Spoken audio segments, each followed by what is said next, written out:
Vamos a empezar con una oración. Padre nuestro que estás en los cielos, te estamos sumamente agradecidos por tu santo sábado y muy agradecidos también porque hoy tenemos un día especial en el que algunos de nuestros hermanos están en un lugar, por primera vez hablando en público, y eso nos hace realmente muy felices. Te queremos pedir tu bendición sobre ellos, para que todos juntos vayamos compartiendo tu palabra alrededor del mundo y podamos terminar tu obra. Ahora te queremos pedir tu bendición sobre nosotros también aquí, para que todo lo que hablemos sea verdaderamente para tu gloria y honra, y que el Espíritu Santo esté con nosotros para darnos entendimiento. Perdona nuestros pecados. En el nombre de Jesús te lo pedimos. Amén. Amén.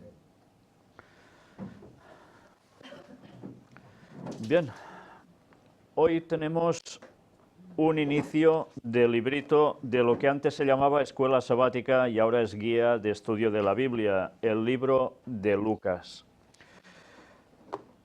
La verdad es que es una escuela sabática que en un principio parece ser que está muy bien. Hablar del libro de Lucas es siempre muy interesante, y más cuando empezamos a ir buscando más aspectos de lo que nos dice además la escuela sabática. Ya sabéis que normalmente los libritos, bueno, es que digo escuela sabática y ya veis que ahora es lección de estudio de la Biblia, no es escuela sabática, ¿no? Guía. O guía de estudio. Para nosotros una escuela sabática es siempre eso, porque se hace en sábado y se comparte.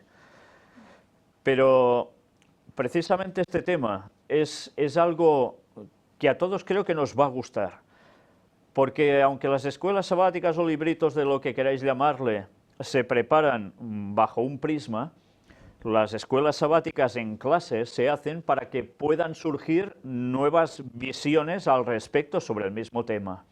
Y eso es lo que intentaremos también hacer hoy desde aquí. Y me gustaría, como no, que participéis de ello, porque creo que es una lección que parece muy simple, pero nos va a dar alguna gran sorpresa. Lucas, todos sabemos que era un médico. Yo creo que es el único médico que escribe en la Biblia, ¿no? Parece ser que sí. ¿Recordáis algún otro que sea médico y escribe algún libro y aparezca en el canon bíblico? Yo no.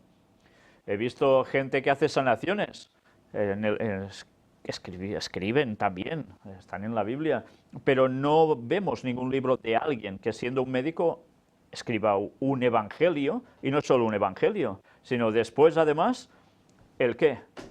Otro libro titulado Los Hechos de los Apóstoles, y que es la historia de ¿qué?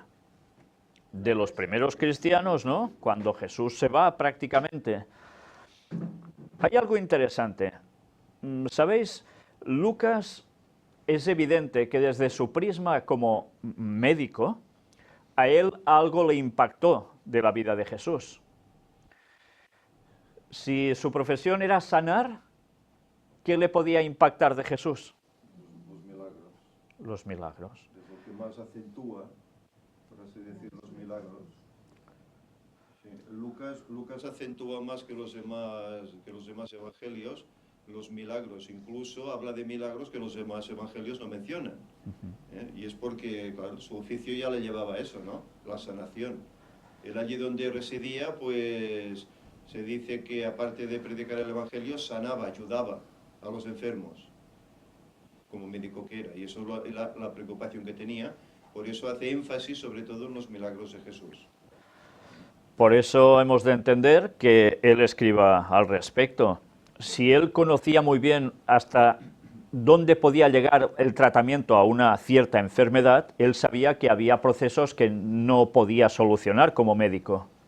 Pero en cambio veía cómo Jesús hacía algo que rompía totalmente los esquemas de la forma de sanar a una persona, con personas que incluso no podían tener posibilidad alguna de sanación.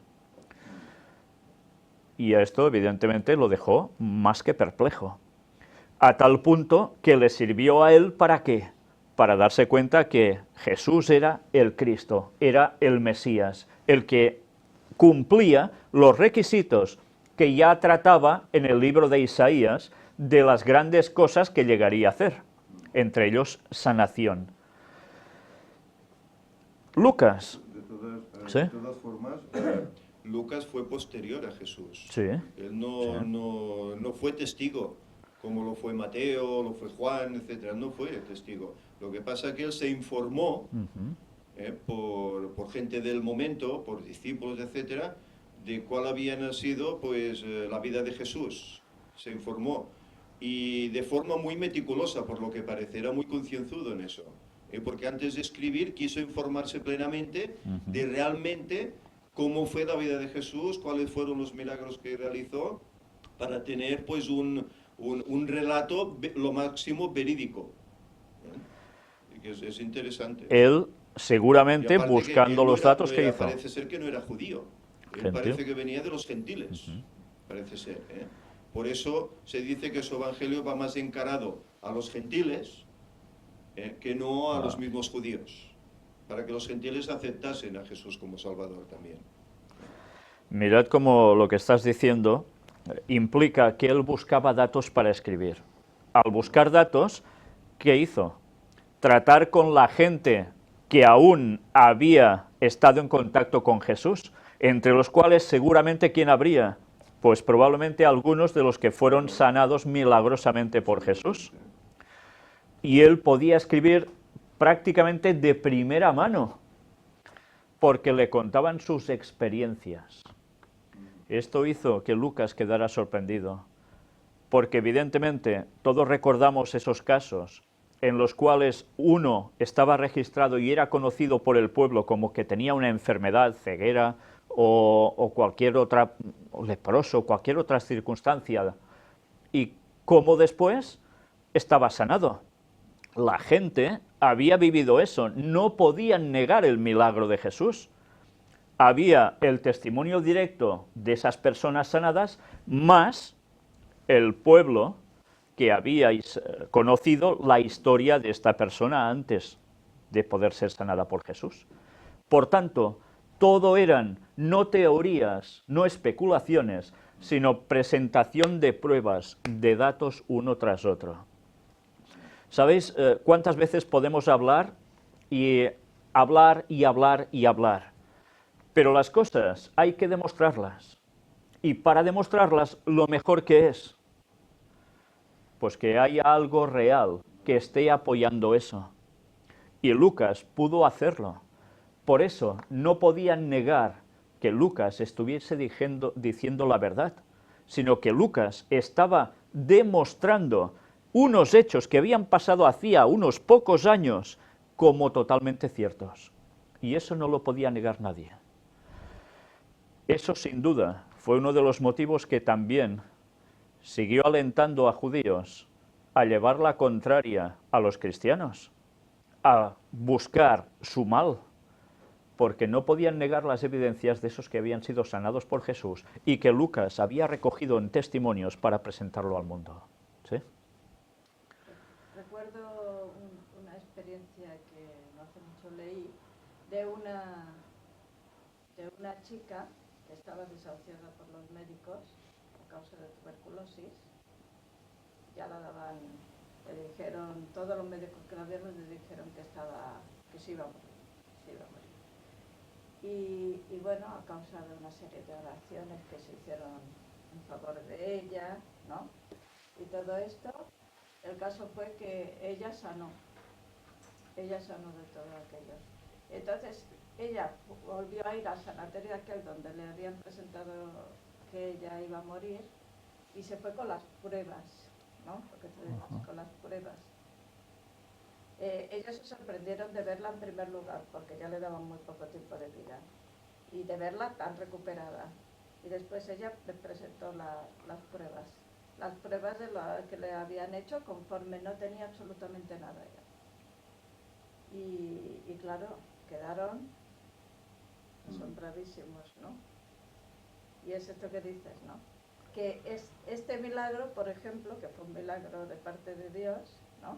Este milagro también contó con las pruebas que lo daban así y nadie podía decir que no fuera así, porque ella llevaba las pruebas. Por eso, especular es muy fácil, opinar es muy sencillo, pero las cosas se tienen que argumentar y se tienen que demostrar, si no, de nada sirven. Y ante una evidencia, la gente tiene que callar. Por eso, cuando se van presentando evidencias y estas evidencias son rechazadas, hay algo que se está haciendo y es ir contra el Espíritu Santo. Porque si el Espíritu Santo muestra verdades y uno no las acepta, está rechazando ser guiado a toda la verdad. Y el Espíritu Santo finalmente se va a retirar. Y eso debemos tenerlo en cuenta. Cuando las evidencias cantan, hemos de hacer caso. Aquí no hay alternativa. No hay alternativa. Lucas hizo algo que es para quitarse el sombrero. Hizo toda una investigación meticulosa, poniendo a Jesús en un lugar clave, en el momento histórico, no ya de cuando empieza él a ¿qué? Su ministerio, sino desde su mismo nacimiento, antes de nacer incluso. Por tanto, Lucas ya sitúa a Jesús como un personaje histórico. No está diciendo, esto es un mito, es una historia que alguien contó y ya está, sino que lo sitúa exactamente a través de sus investigaciones en un momento determinado de la historia, el cual estaba profetizado por anterioridad, que sería en cierto lugar y que sucedería en tal momento. Y además acompañado de una serie de circunstancias. Por tanto, Lucas va presentando pruebas, evidencias. A tal punto que si cogemos el relato de Lucas desde el principio y vamos leyendo, nos damos cuenta cómo nos va situando todo un contexto histórico en el cual Jesús aparece. Y cuando aparece Jesús, sucede ya algo asombroso. Mira, Lucas escribe sobre la virginidad de María, teniendo al niño. ¿Por qué hace eso Lucas? Porque él, como médico, y ya no hace falta ser médico para eso, ¿quién cree que de una virgen puede salir un niño? Él demuestra que algo sucede extraordinario. Claro que muchos dirán, ¿esto te lo puedes creer o no? Pero no creerlo implica en rechazar todo el Antiguo Testamento, entero. Y no solo el Antiguo, sino el Nuevo. Porque la base de todo es que Jesús nació así. Si no, no podríamos ser salvos. Porque si Jesús hubiese nacido de un hombre y una mujer, Jesús ya no sería Jesús. Sería un hombre como nosotros. Él tuvo un padre que era divino, pero una madre terrenal, con lo cual unía la divinidad y la humanidad.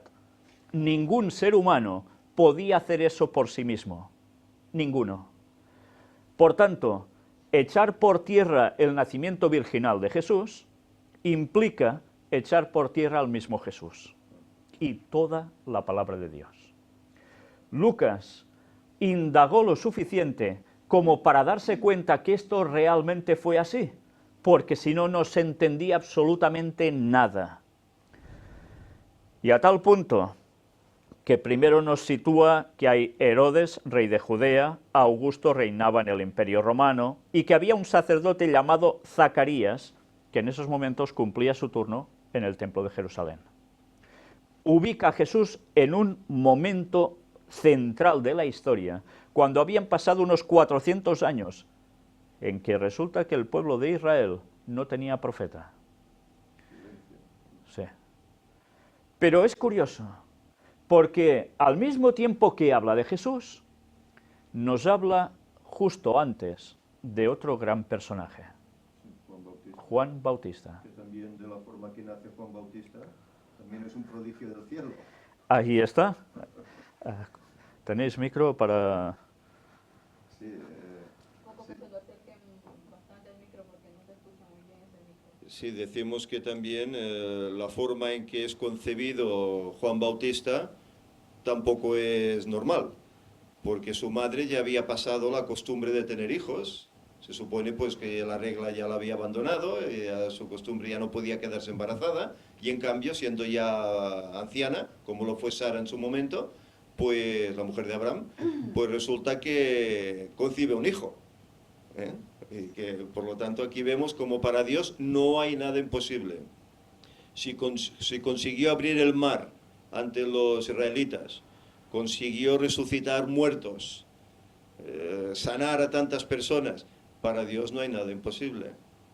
Por lo tanto, creer o no en la virginidad de María, bueno, cada cual, pero la Biblia da evidencias más contundentes para aceptar que eso realmente puede ser así, porque para Dios nada es imposible. También hemos de entender un poco, hablando ahora sobre el nacimiento virginal de Jesús, que en esa época aún era más difícil de comprender que sin un acto sexual pudiese haber una reproducción. En cambio ahora, en nuestro siglo XXI, ya vemos como sin acto sexual puede haber reproducción. Pues es más comprensible. Claro.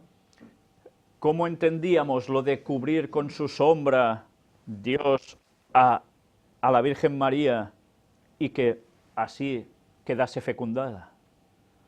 Pues algo le introdujo allí que sirvió para que el niño empezase a gestarse.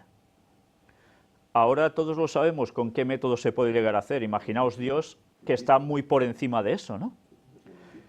Por eso las personas que dudan ya de eso, que no quieren aceptarlo, se van a cerrar absolutamente a toda la Biblia. Van a coger a Jesús solo como un personaje más en la historia, o no, porque incluso hasta eso pueden rechazar, porque quien quiere rechazar las cosas, rechaza lo que quiera, evidentemente.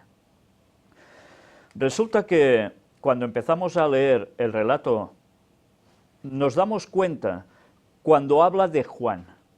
Y mirad cómo Lucas lo que está haciendo es todo un relato consecutivo de historia. Empieza por el principio y acaba en el final. Y lo hace de un modo muy bien trabajado, a tal punto que antes de hablar de Jesús nos habla precisamente de Juan el Bautista, de esa también fecundación milagrosa, en ese caso sí entre un hombre y una mujer, pero como tú decías, estaba estéril, ya no tenía edad para tener hijos, y en cambio Elizabeth tiene un hijo. Pero además nos habla de algo muy curioso. ¿Qué parentesco tenían el niño que iba a tener Elizabeth y Zacarías con el que iban a tener José y María? Eran primos. Primos hermanos. Sí, ¿no?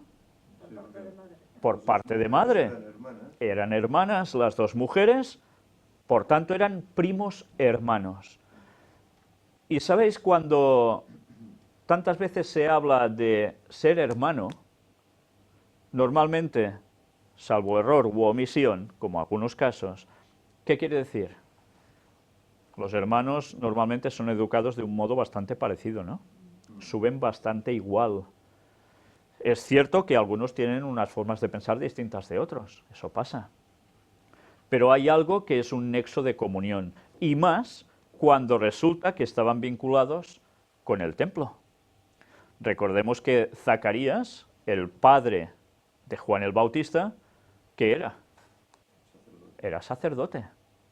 Entonces vemos que hay una vinculación, por un lado, con sacerdotes, con todo un movimiento que trabajaba desde hacía muchísimos años para representar que vendría el Mesías. Esa era su función ante el pueblo.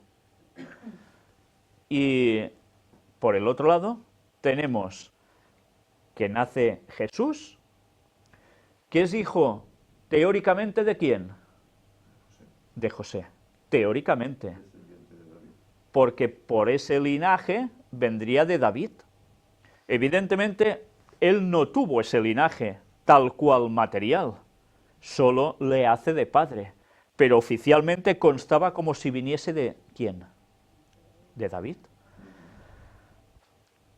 Mirad cómo cuando nace Juan sucede algo asombroso.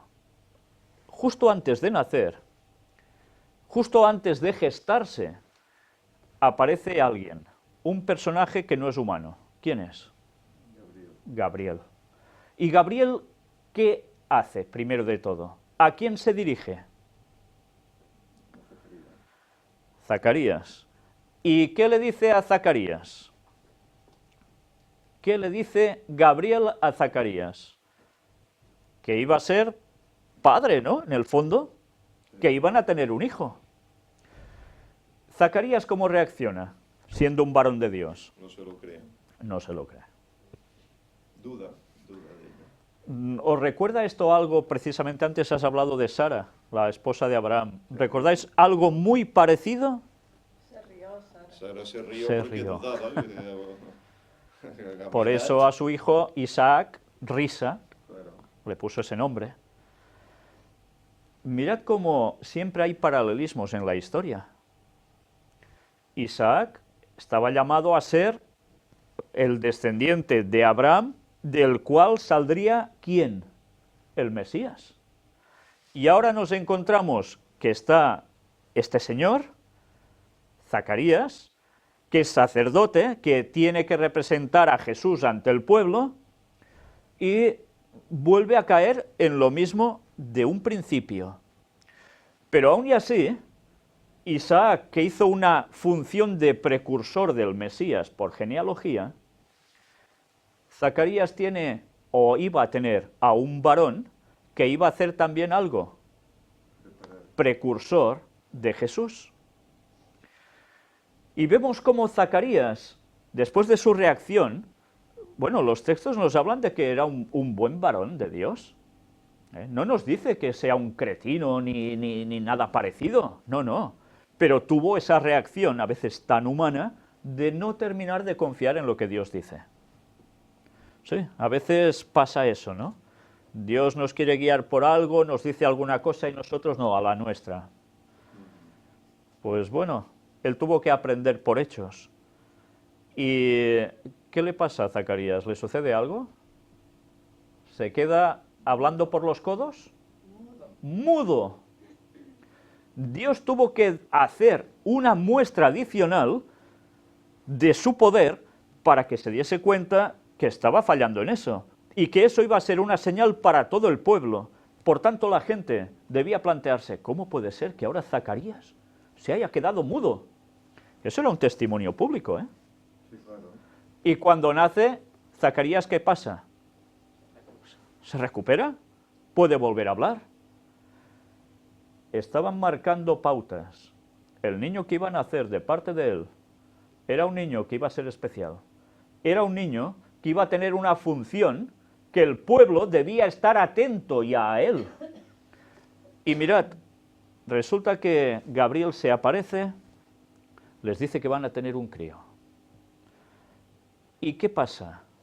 ¿Cuántos meses pasan después para que Gabriel haga lo mismo en otro lugar, con otra persona? 3 meses, creo.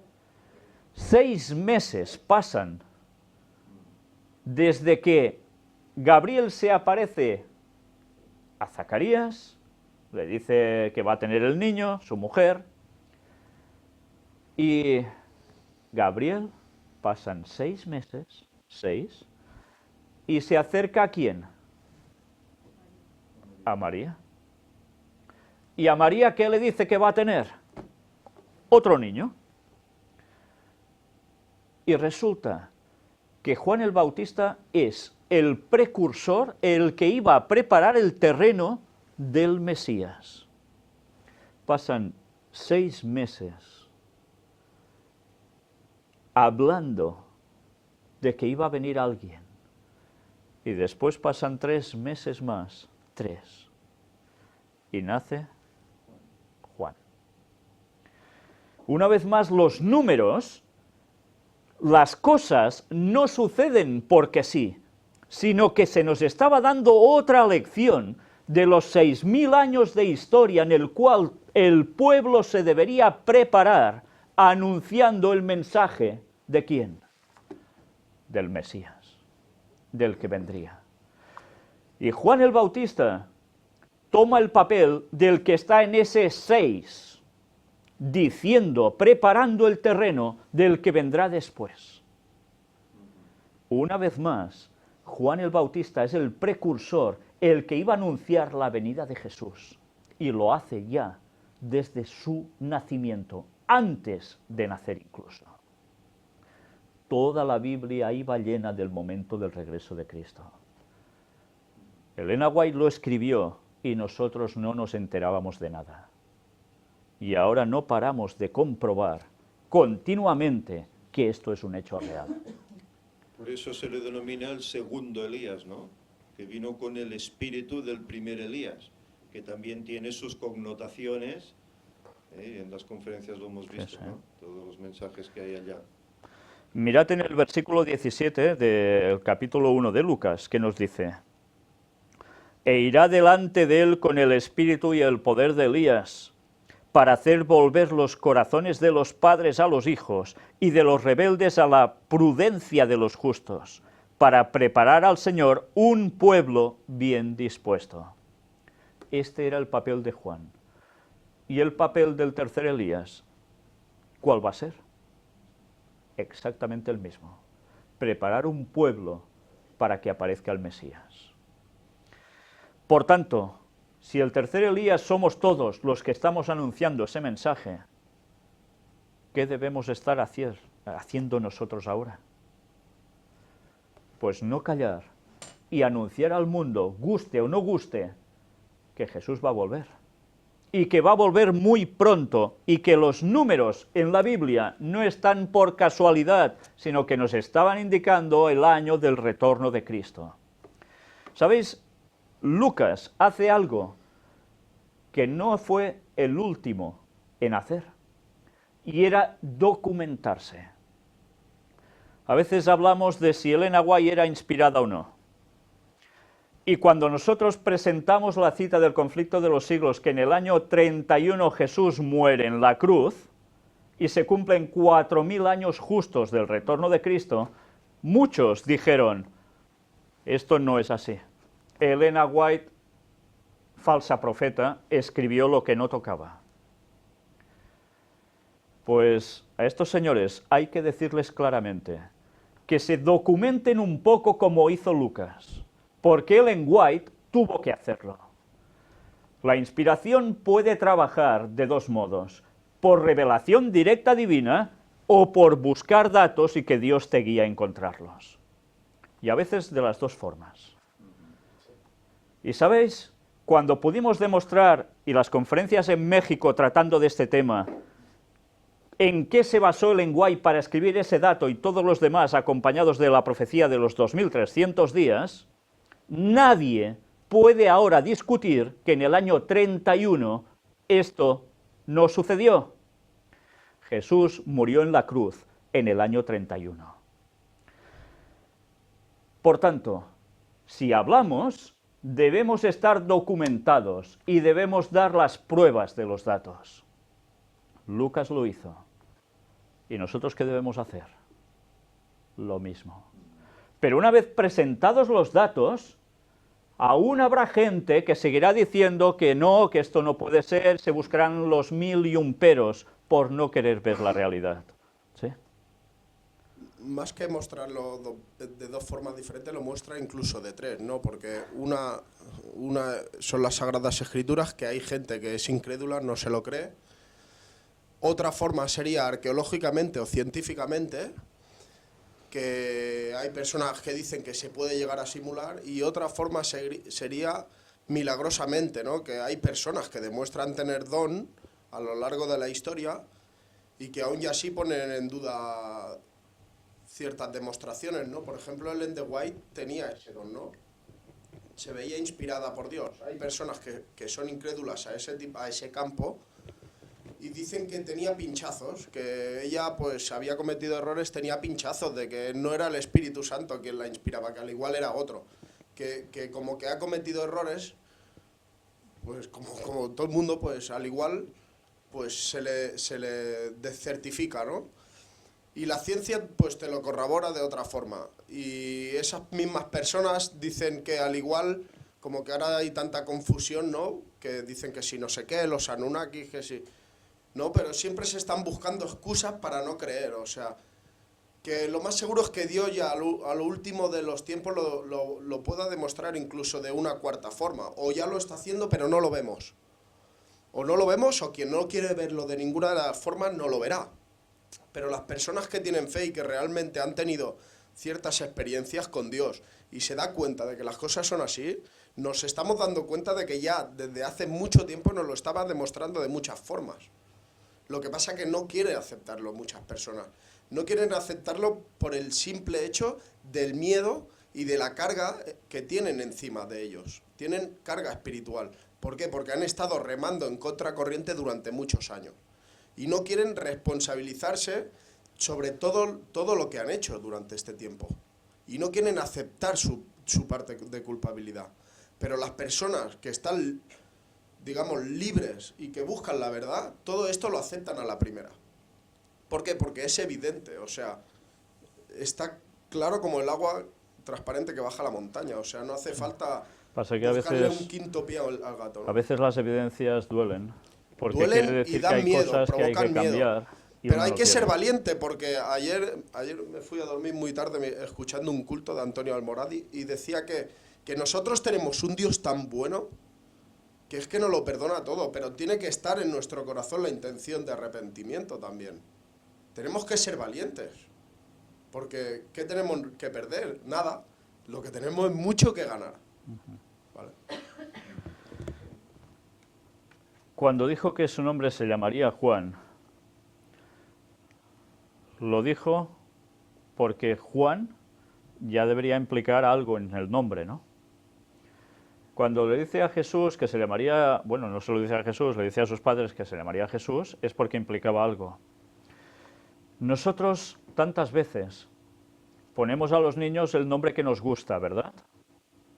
Porque suena bien, porque el padre se llama así, o la madre, o el abuelo, o no sé quién.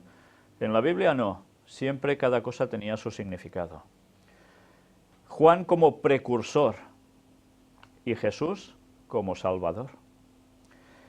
Cuando se le da este mensaje de que iba a tener un niño a Zacarías y como no, a Elizabeth, ¿qué sucede en la barriga? ¿Qué nota la madre? ¿Qué hay? Un salto de alegría de la criatura, cuando le dicen además que habrá otro, ¿no? El niño ya aquí percibe, nota que su primito era el Mesías y salta de alegría ahí dentro. Mirad cómo esto es un tema para pensar, ¿eh? Cuando se habla tanto de aborto, ¿eh? ¿Hasta qué punto en el 6º mes el niño es consciente de algo que sucedía fuera? Entendemos ahora por qué Ellen White también escribe de la importancia absoluta de cuidarse como personas íntegras física, mental y espiritualmente, sobre todo los padres antes de ser padres, incluso en la gestación, porque todo lo que haga, principalmente la mujer, que es la que lleva a la criatura dentro, va a repercutir en ese niño. Mirad si es importante cuando nosotros no somos conscientes y hacemos la vida como si yo hago lo que quiero con mi vida. ¿Cuántas veces habéis visto también a mujeres que están embarazadas y qué hacen? Siguen bebiendo, siguen fumando, siguen viendo tonterías por la tele, siguen hablando de, en fin, me guardo el adjetivo calificativo, comen fatal, no se mueven. ¿Sabéis? Ellen White ya escribía sobre eso. Pero es que resulta que vas a la Biblia y ¿qué le dice a la madre del niño que iba a ser Juan? Que no comiera según qué, ¿no? Que no bebiera según qué. ¿Por qué? Porque el niño debía salir con unas capacidades tremendas. Porque si la madre hacía algo que no tocaba, el niño quedaría contaminado, quedaría mermado en lo que él sería después. Mirad qué responsabilidad los que aún quieren ser padres, de cuidarse antes del nacimiento del crío. Por desgracia hay historias en la Biblia que están registradas y cuando las leemos no nos lo sabemos aplicar. Bueno, ahora también valdría la pena decir que ya no va siendo tiempo para tener críos. Y algunos cogerán esto que acabo de decir y dirán, mira, ya está diciendo que no. No, las cosas como son. Sabiendo cuándo es el momento del retorno de Cristo, evidentemente ahora ya no toca tener críos. Estábamos avisados, pero aún hay personas que siguen empeñados en eso. Pues bueno, se lo van a encontrar. Se lo van a encontrar porque los problemas nos vendrán de aquí muy pocos años. Y esas personas se van a encontrar con criaturas muy pequeñas teniendo de pasar lo peor de la historia de la humanidad.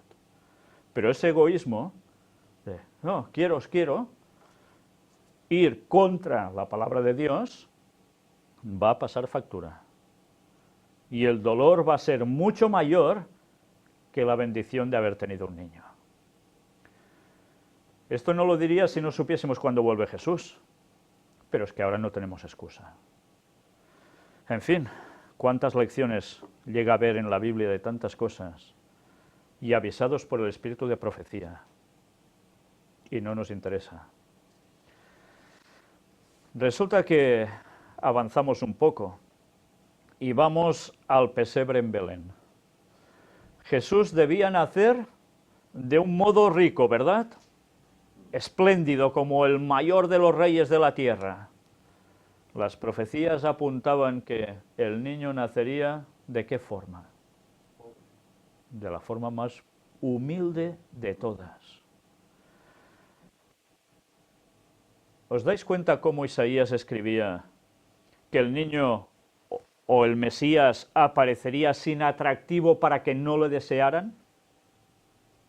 ¿Por qué?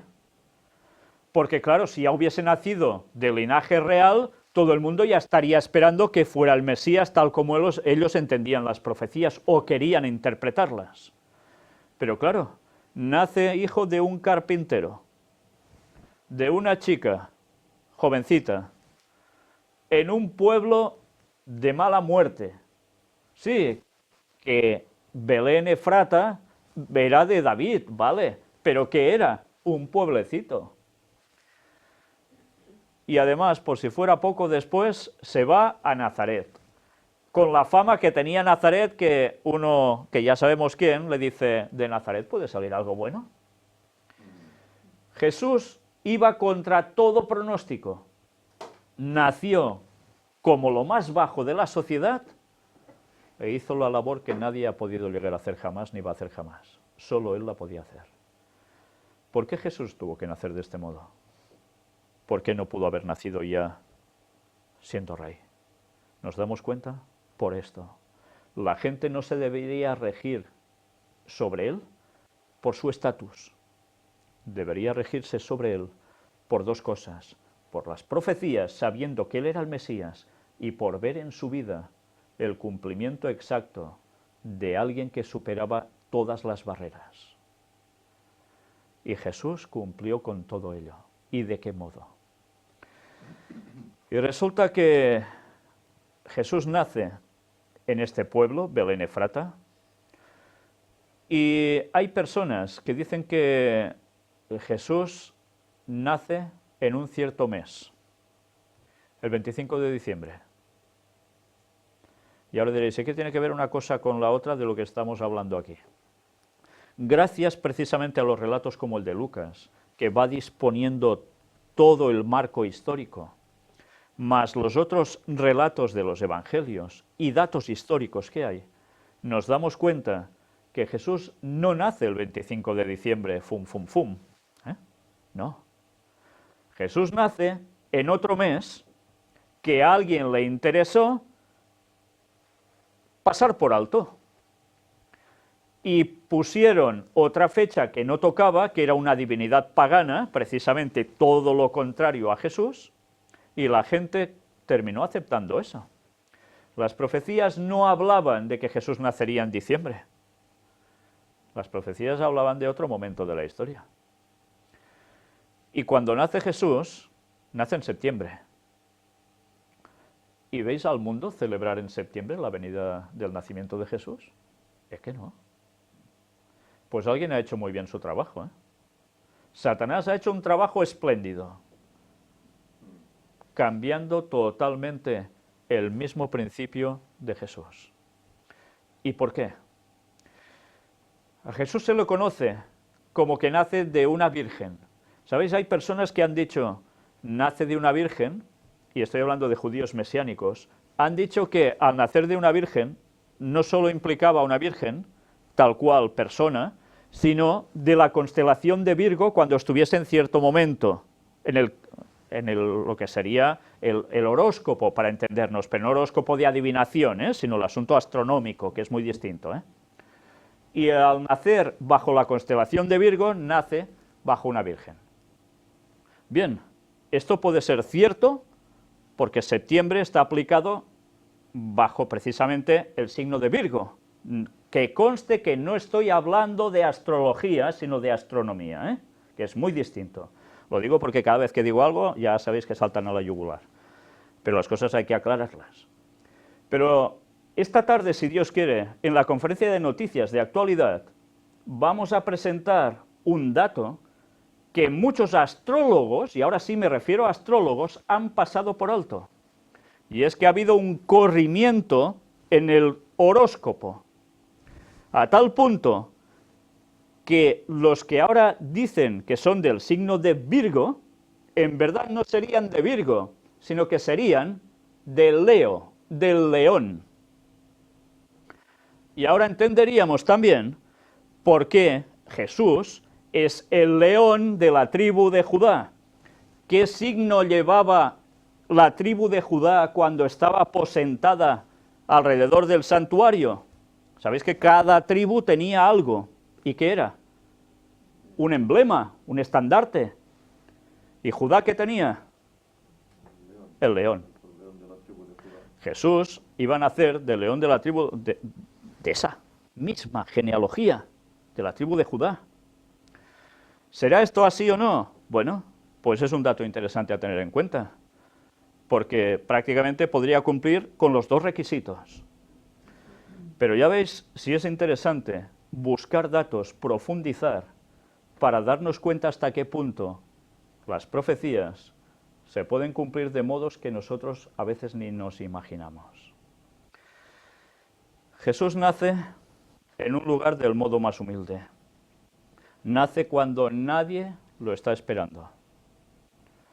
Pero resulta que Lucas registra algo al respecto. ¿Qué registra Lucas? ¿Hay alguien que esté esperando a Jesús?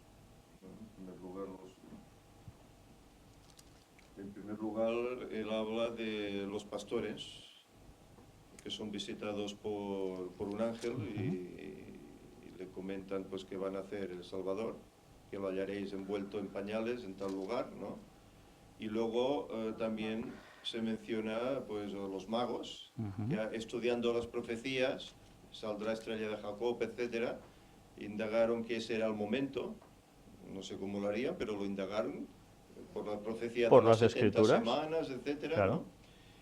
Y luego hay otros personajes como Simeón, creo que es Simeón, Ana, me parece, también, que ellos también, cuando lo ven en el templo, pues determinan que ese es el esperado. ¿Os dais cuenta? Hay una serie de manifestaciones también sobrenaturales de personas que por el don profético se dan cuenta que ese niño es el Mesías.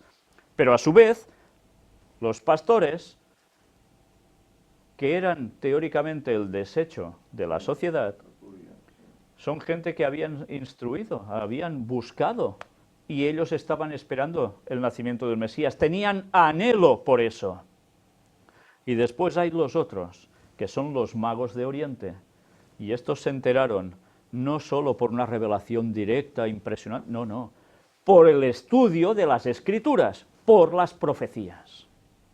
Mirad cómo Dios utiliza distintos modos para que la gente llegue a una misma conclusión. ¿Y Lucas qué hace?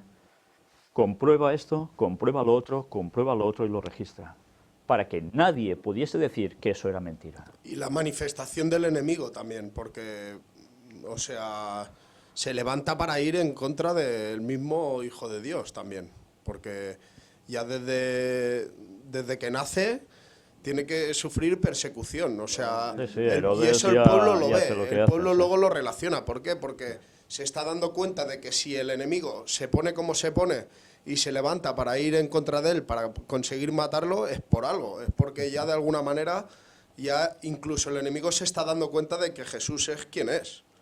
Lo que pasa que él lo intenta disimular, pero claro, las cosas son como son, ¿no? ¿Cómo lo sabía Satanás? Que Jesús, este niño era el Mesías. Por las Escrituras también. Por las Escrituras, por las profecías. Y bueno, y el mismo Jesús con el nacimiento que tiene y nos enseña cómo, o sea, yo lo comparo con o sea, en paralelismo a la actualidad, ¿no? Al hoy presente, que él nace en una familia humilde, que es instruido por su madre, no por los grandes sacerdotes, como ahora los grandes templos. Y él fue el reformador más importante de la historia, porque él, en cuanto estuvo instruido en las Escrituras, iba al templo a discutirse. Es como si ahora nosotros nos enseña nuestra madre y nos vamos a la iglesia a discutir con el cura de que las cosas no las están haciendo bien. ¿Y qué nos va a pasar? Pues que nos van a perseguir y nos van a machacar, igual que le pasó a él. O sea, él nos está mostrando realmente cuál es el verdadero cristianismo. O sea, mucha gente dice, es que yo he dejado de creer porque veo lo que veo en la iglesia, no sé qué. Bueno, pero es que ya Cristo te estuvo enseñando desde el momento en el que nace cuál es el verdadero cristianismo, porque él fue el ejemplo más claro. Él nació en una familia humilde, fue trabajador, fue instruido en las Escrituras por su familia y fue al templo y ayudaba al pueblo de la forma más simple, de forma milagrosa, pero con simplicidad y con sencillez.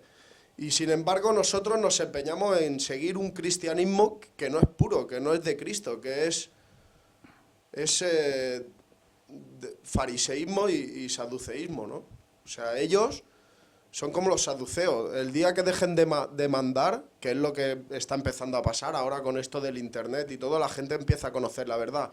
El día que se den cuenta de que no controlan las masas, se levantarán como un toro enfadado en contra del pueblo, porque eso es lo que ha sucedido a lo largo de la historia.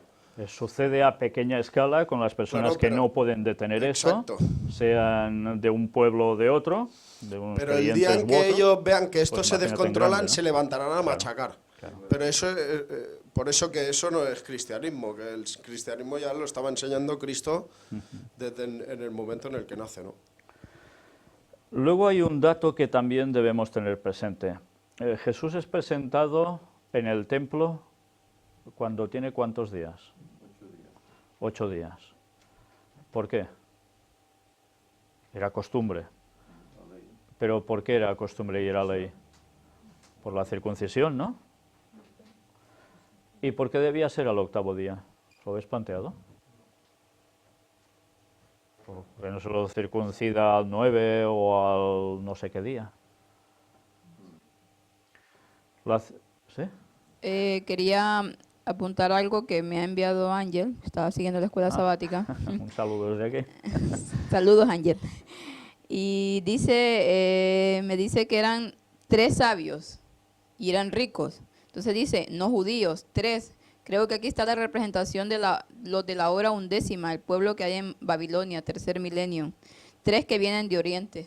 Dilo, Mes. Bueno, no sabemos si eran 3. Sabemos que eran magos de Oriente, pero no se dice el número. No se dice el número. Quien dice el número es tradición. Es tradición. Los regalos que le ofrece parece que son 3, ¿no? Oro, incienso y mirra. Antiguamente las primeras tradiciones hablaban de 2, no de 3. Sí. Pero bueno, eso es la tradición, sí. Ya no sé de qué estaba hablando. Hablamos del octavo día, el octavo Sí, día. el octavo día. Lo que ha dicho es interesante, ¿eh?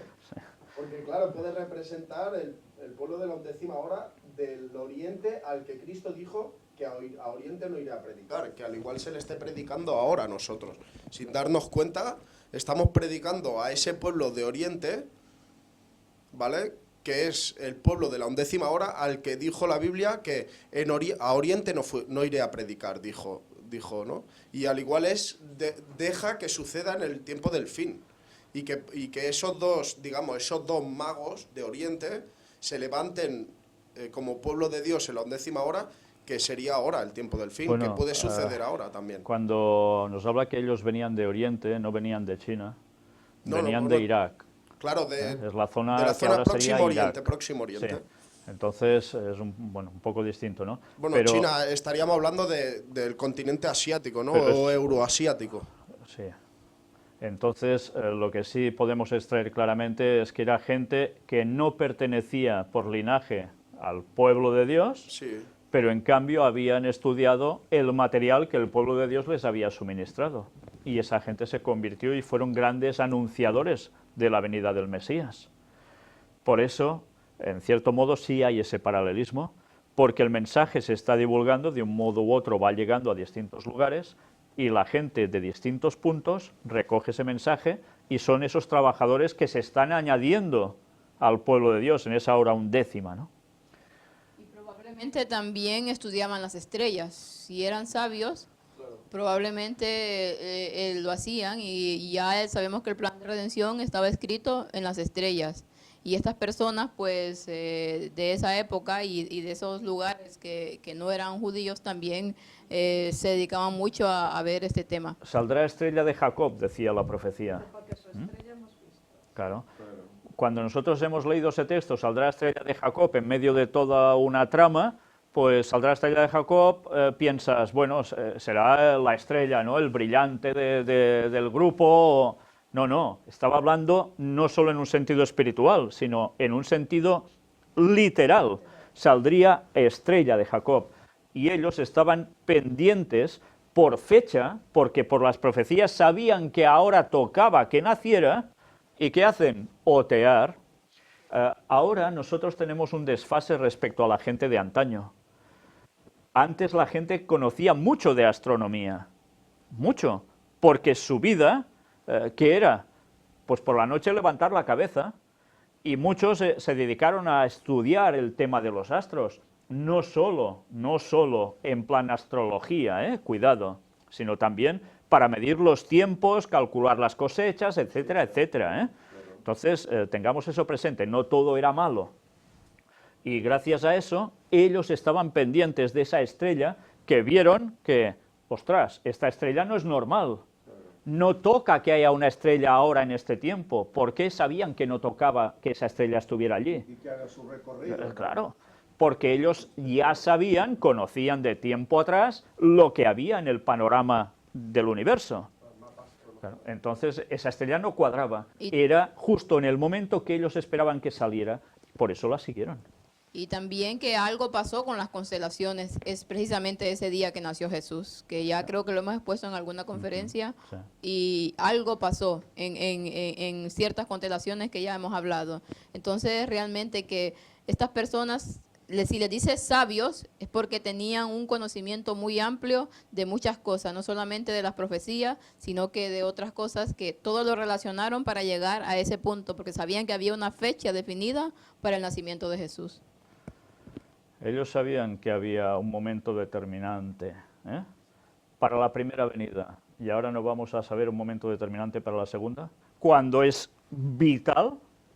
Desde luego es que solo pensar un poco con lógica es más que suficiente para darse cuenta de eso, ¿no? Pero aún muchos seguirán R que R. Hablábamos del 8, del octavo día. ¿Sabéis? Han habido estudios, algunos pude mostrarlos precisamente hace un año o dos en las conferencias de noticias, de cómo precisamente al octavo día es el día oportuno en el transcurso de cómo se va desarrollando el niño para que sea el momento idóneo para esa circuncisión. Pero hay algo más. Mirad qué casualidad que sea el día idóneo que coincida con el 8. El 8.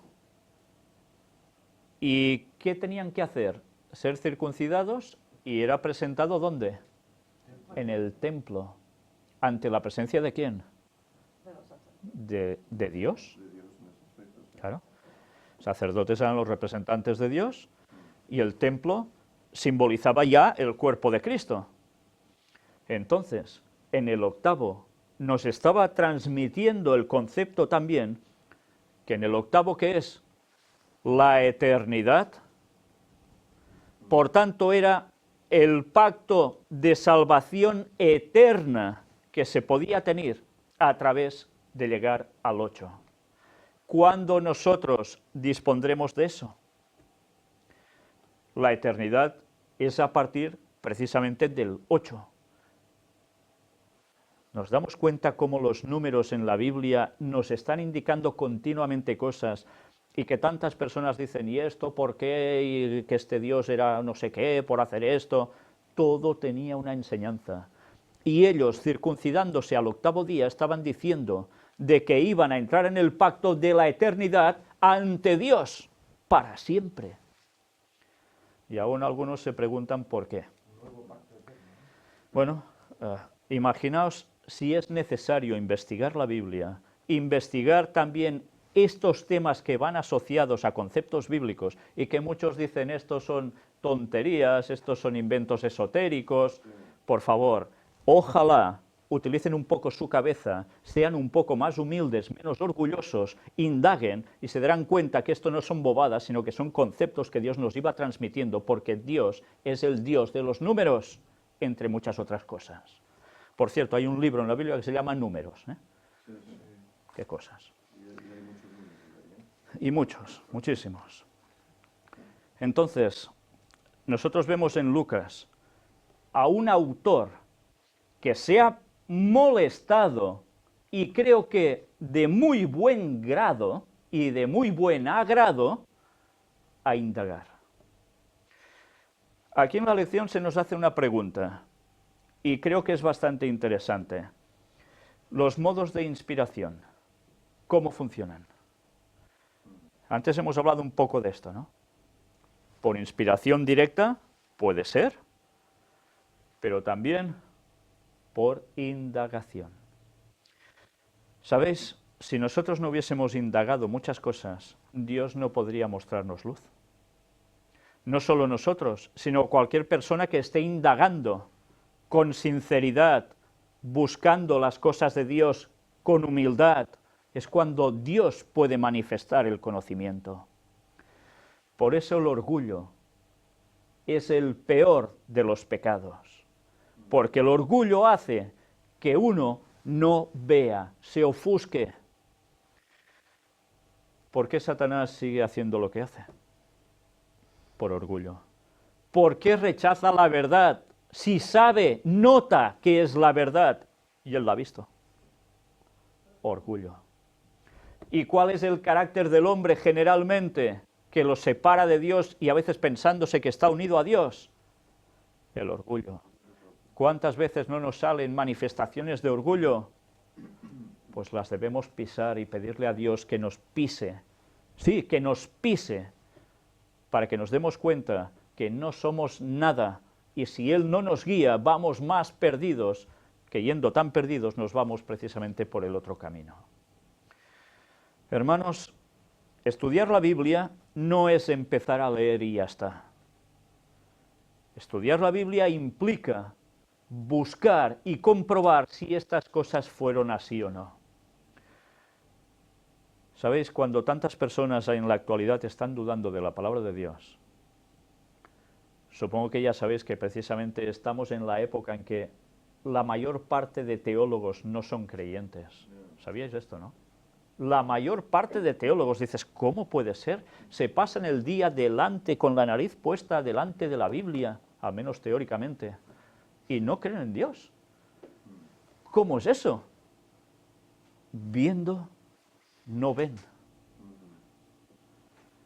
Pues son lecciones que deberíamos aprender nosotros. Porque a veces nos creemos tan listos, tan inteligentes, tan superiores a los demás, que despreciamos a los otros. Ah, estos no tienen estudios, estos qué inspiración divina van a tener. Yo soy pastor, yo soy no sé qué, yo soy no sé cuánto, ¿qué me vas a enseñar tú? ¿A quién eligió Dios en su palabra para dar el mensaje? ¿Juan el Bautista era un ricacho de la época, acaso? ¿Era un nivel intelectual codeándose con la sinagoga y estudiando con...? No. Según dice, con los esenios. Con los esenios, sí. Pero esto de los teólogos que no son... Es que es normal, porque no aceptan el Espíritu Santo. La diferencia entre un creyente y un religioso es que unos aceptan, desde mi punto de vista, unos aceptan el Espíritu Santo y eso te lleva a vivir según el Evangelio, y los otros rechazan el Espíritu Santo y viven teniendo una teoría brutal, pero su vida no se santifica, o sea, continúa siendo igual de baja que siempre, ¿no? Digámoslo así. ¿Por qué? Porque no se dejan, no tienen el contacto con el Espíritu Santo para que puedan ser moldeados. Entonces sí, tienen un conocimiento teórico brutal, te explican la Biblia de arriba abajo, pero no se refleja en sus vidas, no se refleja en su rostro. ¿Por qué? Porque no aceptan el Espíritu Santo. Ese es el trabajo del Espíritu Santo, el cambiar el carácter, el moldear a esa persona, el que haga que tu vida sea según el Evangelio, que el fruto del Espíritu Santo, la misma Escritura ya lo dice, se refleje en tus hechos, en lo que tú haces en esa vida. Por eso yo hay personas que veo que son como las tablillas de piedra, son frías, ¿no? Y sin embargo hay personas que al igual a duras penas te explican 2 versículos, pero ves en su vida que hay calor, que hay ejemplo, que hay amor, ¿no? Pues eso es lo que yo creo que vino también a enseñarnos y a demostrar Jesús, en el que él se ponía en contacto con el pueblo, los ayudaba, ¿no? Y ser frío y ser tan teórico, ¿de qué sirve? De nada. Eso es ser fariseo, ¿no? Es lo que vino a denunciar él, que eso los doctores de la ley realmente no estaban agradando a Dios con lo que hacían. Por eso Jesús vino a demostrar algo, que el gran conocimiento tiene que ir acompañado de la gran humildad. Claro. La teoría y la práctica. Y debe desprenderse, precisamente, el por sus frutos los conoceréis. Exacto. Por desgracia, tantas veces el conocimiento pasa a ser algo que es solo un símbolo de machacar al otro porque es menos que tú. Y eso es simplemente orgullo. Y cuando no hay argumentos válidos y no se quiere ver, ¿qué se hace? Faltar al respeto, menospreciar, insultar, mentir, lo que haga falta. La historia siempre se repite, es cíclica. ¿Por qué? Porque el ser humano es siempre igual de corto. Siempre somos cortos. No aprendemos de la historia, ni a veces de nuestras propias vidas. Y ya va siendo hora, por el tiempo que nos queda, que estemos centrados, aprendiendo, buscando, no perdiendo el tiempo, y sinceramente ponernos de rodillas más tiempo del que hacemos para vincularnos con Dios. Hay una gran labor que hacer.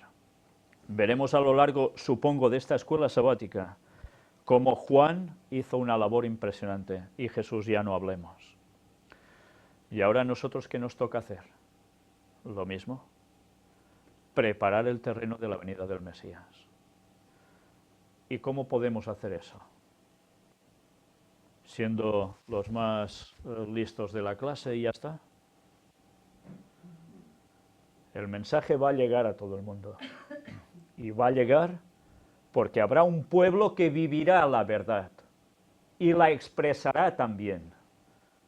Y eso es lo que debemos hacer cada uno de nosotros. Por eso que el conocimiento nunca nos ciegue. Porque el conocimiento, más que Jesús, no tuvo nadie. Y la lección de humildad que llegó a dar fue impresionante.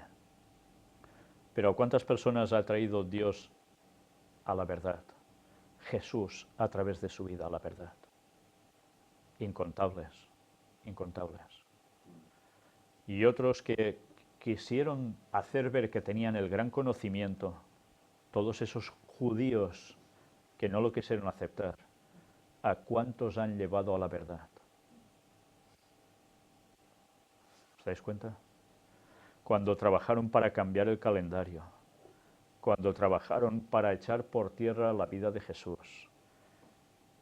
La historia se va repitiendo. Hay muchos que siguen haciendo lo mismo en otra escala, pero no llevan personas a Cristo. A veces llevan bultos. O hacen que se acaben de alejar, porque ¿cuántas personas han estado en un colegio, en un instituto instruido por personas así, con esta mentalidad, y cuando esa criatura se ha hecho grande ha dicho: yo no quiero saber nada más de Dios ni de la Biblia, no me hables nada más de él? ¿Por qué? Porque están tan oscuros, tan amargados, porque los han amargado a tal punto que no quieren escuchar nada más de Dios. Porque yo conozco gente que ha estado en escuelas de curas y de monjas y pobre de ellos, no les saques el tema, porque es que se lo llevan los demonios a esas personas, ¿sabes? ¿Por qué? Porque le han pasado tan mal con los doctores de la ley que ellos se consideran, que no quieren saber nada más. Antes hemos hablado de cómo debían cuidarse estas madres para tener a esos niños. Y ahora entendemos, dándonos cuenta de lo necesario que era que se cuidaran para que los niños saliesen como debían ser, de brillantes mentalmente, limpios, conectados plenamente con Dios. Esa cita de Ellen White, que hace referencia, no me digáis dónde se encuentra, porque es de esas citas que uno lee y después no sabe porque no se apunta, y espero encontrarla otra vez. Que ningún dirigente de iglesia que ha estado puesto tomando sustancias que no tocan, ¿me entendéis?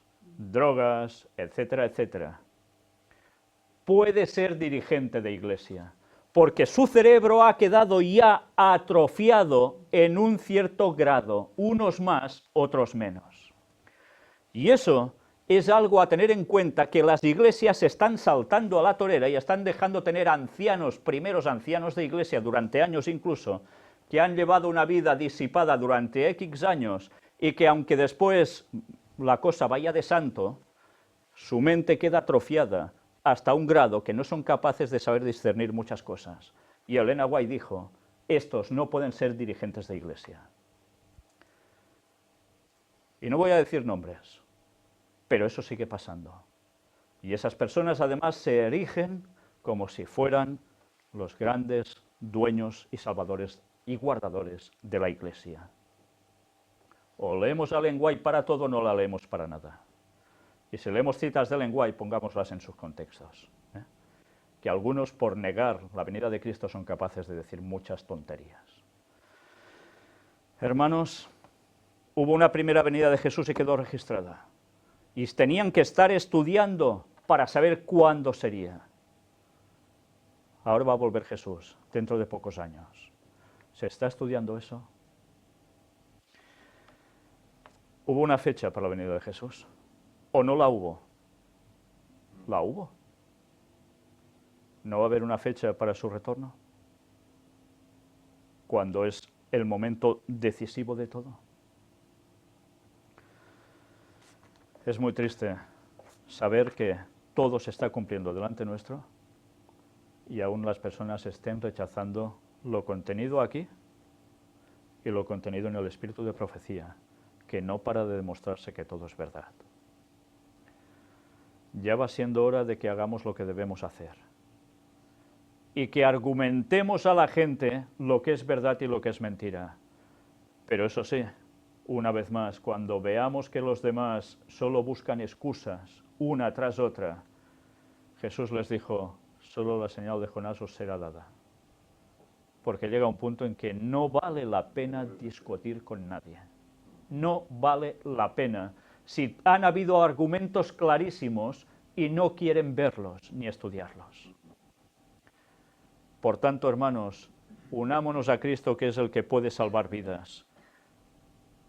y ojalá a través nuestro, quiera Dios que nosotros estemos dando un mensaje claro para que muchos más puedan ser entregados a Él y ser salvos, porque el fin se acerca. Que Dios nos ayude en las lecciones que iremos estudiando durante este trimestre, para sacarle el jugo a cosas que a veces nos pasan por alto y profundicemos, porque nuestro deber es profundizar. No se trata de vivir una vida light, una vida como cualquier otro. Nuestra vida es el Evangelio y nuestra vida no va a durar mucho aquí. Vivamos para Dios. Que el Señor nos ayude, hermanos. Amén. Vamos a finalizar con una oración.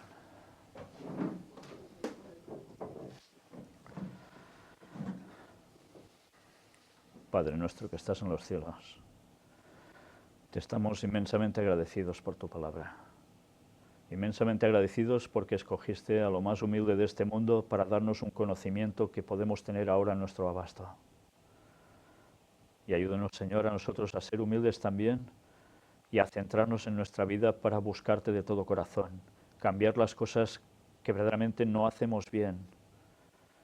Ayúdanos, Señor, a seguirte de todo corazón y a no mezclar la palabra con lo que no es palabra, a decir la verdad siempre claramente y a no traicionarte nunca. Ayúdanos como Lucas a indagar y que tú puedas ir guiándonos, que el Espíritu Santo nos vaya guiando a toda la verdad, porque el tiempo se acaba y necesitamos conocer especialmente lo que atañe a este último momento de la historia. Y además para poder dar un mensaje claro, contundente a este mundo, de que Jesús nació y murió para salvarnos, y estaba predicho. Y después de ver todas las señales que los profetas dejaron escrito especialmente para nosotros, ahora va siendo el momento también de que indaguemos y nos preparemos para tu retorno. Hay personas que niegan que vas a volver pronto, o mejor dicho, incluso otros que niegan que vas a volver en la fecha que tú has determinado y que va a ser antes. Y no se dan cuenta que están haciendo un ridículo asombroso, porque ellos mismos ya ponen fecha a algo que dicen que no puede tener fecha, diciendo que será antes. Por eso, Señor, te queremos pedir que tú nos ayudes a buscar la verdad y que tú nos guíes siempre.